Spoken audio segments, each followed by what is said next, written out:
que inició el gobierno federal por ahí del 2018, este ha sido un tema, si mal no recuerdo, de hecho tú y yo hemos estado en algunos otros espacios tratando este tema justamente, pero ¿cómo no hacer una revisión puntual si estamos en tiempos de transformación?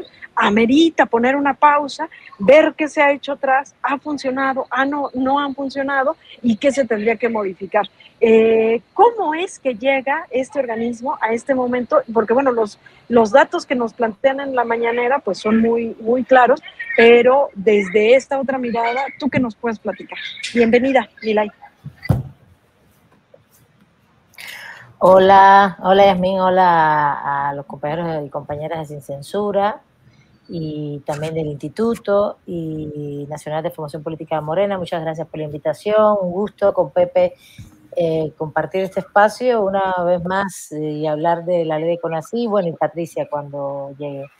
A ver, en esencia, lo que ha pasado y lo que está pasando acá es que hoy día siempre los finales, aunque la ley apenas se aprobó y comienza su proceso de funcionamiento, los finales es una discusión, un debate y un debate que hemos tenido fuerte durante 4 años, académicos, académicas, junto a CONACYT.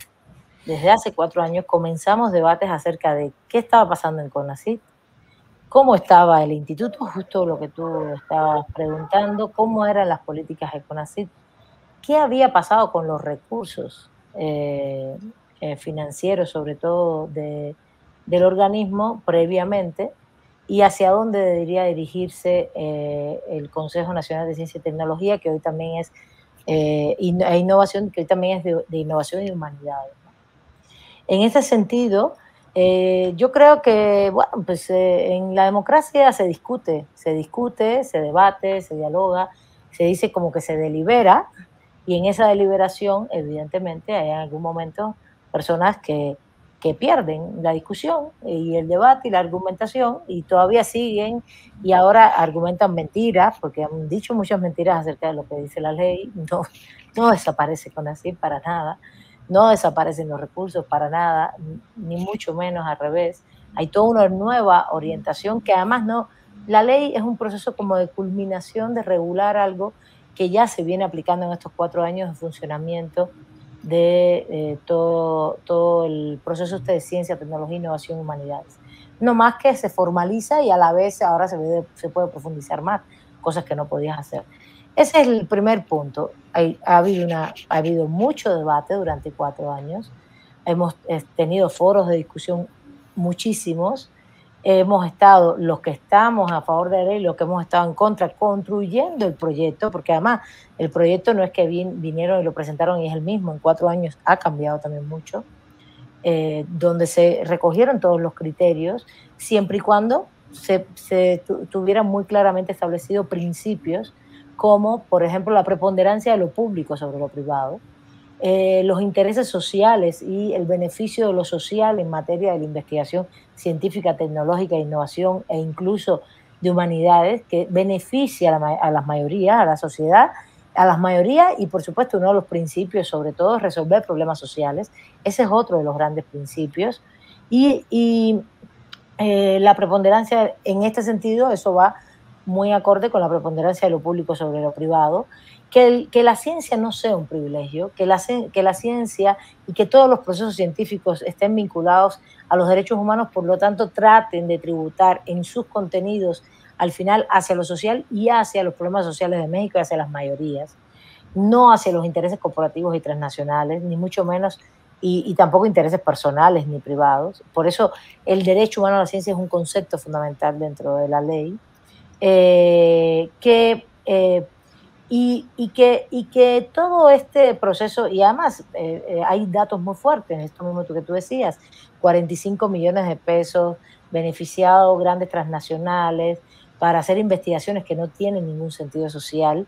Eso fue lo que ocurrió antes. Y eso está basado en un proceso que, y no sé si con esto, si quieres, cierro una primera parte, que es lo que nosotros en derecho, porque bueno, yo vengo del mundo jurídico, que es lo que nosotros llamamos la deconstitucionalización en el periodo del neoliberalismo en México. México tuvo 36 años de procesos de constituyentes neoliberales. Es decir, que fue un proceso violento de ruptura constitucional, paso a paso, de matriz oligárquica, desde arriba, no es democrático, por tanto fue autoritario.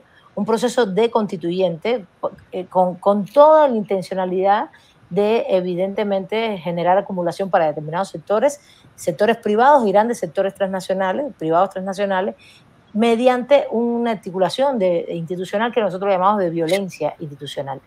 La Constitución de 1917 se quebró en un momento determinado, estaba quebrada en ese sentido, integralmente en sus objetivos, en su espíritu, etcétera, en esos 36 años de neoliberalismo, y se sustituyó el bien común por la competencia, se instaló la primacía de lo privado respecto a lo público. Esto pasó en lo jurídico, no solo pasó en la práctica, ¿no? También pasó en el derecho. Se sobrepusieron los intereses del capital sobre los presupuestos del Estado, del presupuesto y de los presupuestos del Estado social de derecho y del beneficio de las mayorías. Realmente el derecho se convirtió, y el Estado también, como un instrumento funcional a las exigencias del famoso libre mercado, pero con una intencionalidad muy fuerte, no tanto en el libre mercado, sino en determinados sectores, porque realmente también es lo que se le llama el capitalismo de compadres, ¿no?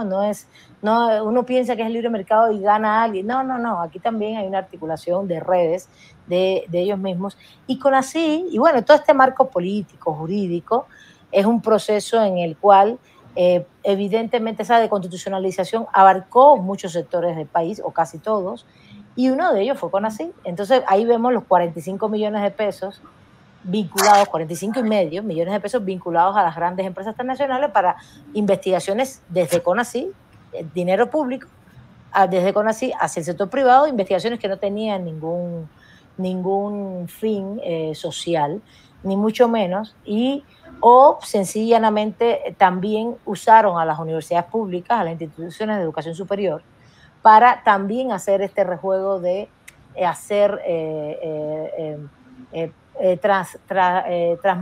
traspolar o transmitir o en un momento, ¿cómo lo diría mejor? Transferir es la palabra, transferencia de recursos públicos para el sector privado sin beneficios, evidentemente, a lo público. Cuando hablamos de lo público no estamos hablando del Estado, estamos hablando de lo social, de las mayorías, de los intereses en una sociedad, de los grupos donde sabemos que dentro del capitalismo hay evidentemente y con gran profundidad grandes desigualdades, y que, bueno, en un momento determinado, en un Estado social, por ejemplo, de derecho, lo que intenta es disminuir esas brechas, siendo el Estado un regulador en esos mercados y en esos intereses. El neoliberalismo lo que hizo fue todo lo contrario, y realmente usar todo el sector público y el sector también del Estado para transferirse recursos. Esto era uno de los grandes fenómenos de CONACYT. Esto lo hicieron mediante los fideicomisos, o muchos de los fideicomisos, entonces no vamos a decir que todos, pero también lo hicieron mediante el foro que hicieron consultivo, que es una asociación civil que no podía ni legalmente, se podía constituir, pero no asociada al Estado, ni mucho menos, y fueron transmitiendo recursos, y a la vez hubo instituciones públicas que fueron, además de ejes transmisores, también se usaron para que sus conocimientos, como el caso del CIDE, en el área jurídica, hiciera toda una serie de proyectos jurídicos para poder lograr estas cosas. Entonces, esa es ¿qué hay hoy? Pues un proceso de grandes contradicciones en los cuales estamos en proyectos diferentes, y justamente no les gusta la ley porque la ley restringe y hasta cierto punto acota y piensa la ciencia, la tecnología, la innovación de otra manera completamente, y ojalá podamos implementarla como se ha venido haciendo con determinadas políticas públicas internas de CONACYT en los últimos tiempos. Yo ahí lo dejo para no tomar más tiempo, disculpe. No, pues sí, tómalo, Milay, pues de eso se trata un poco, porque aparte hay un bombardeo terrible, pues, con no solamente, vamos a ponerlo así, no solamente con una serie de mentiras, sino sí hay ahí una intención en la comunicación que existe, pues, en la narrativa, para confundir, ¿no? O sea, es decir, de repente sueltan como algunas cositas para confundir y es necesario que quienes tienen más el detalle de lo que está ocurriendo, pues nos puedan decir con pelos y señales qué es lo que ocurre. Ahorita que te escuchaba, me llamaba la atención, ¿no? O sea, ¿cómo vamos a darle privilegio a lo público en vez de lo privado, ¿no? Como estas cosas, ¿no? Hablabas del derecho humano, a la ciencia, ¿no? O sea, el bien común. Y entonces me suena, ¿no? A estas grandes batallas ideológicas que se está llevando en todos los terrenos, ¿no? O sea, mismo caso en el tema de salud, de energía, de comunicación. O sea, es decir, vuelve a ser un terreno más con la misma discusión, con la misma batalla, y de eso se trata la transformación. O sea, es decir, ¿cómo logramos permear en la generalidad esto que acabas de plantear en todos los ejes, en todos los espacios, ¿no? Me hace pensar justamente en que, bueno, yo hacía mención, ¿no?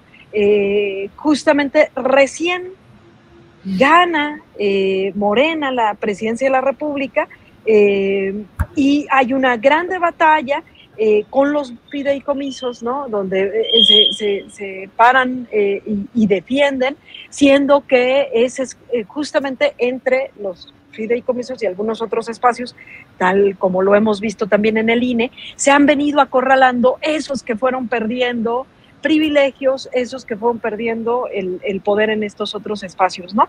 Y ahí me gustaría también saber un poco pues la opinión de José, aprovechando que andas por acá,